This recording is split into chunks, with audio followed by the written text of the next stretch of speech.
makikilala sa isang mahusay na leader na mag-aaral sa ika-6 na baitang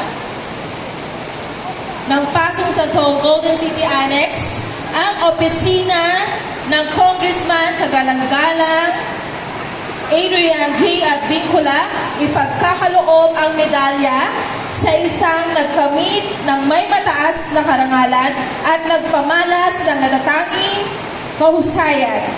Iginagawad ang medalya kay Beatrice Grace R. Cabique. Akin pong inibitahan ang kanyang magulang na pumunta sa entablado upang isabit ang medalya.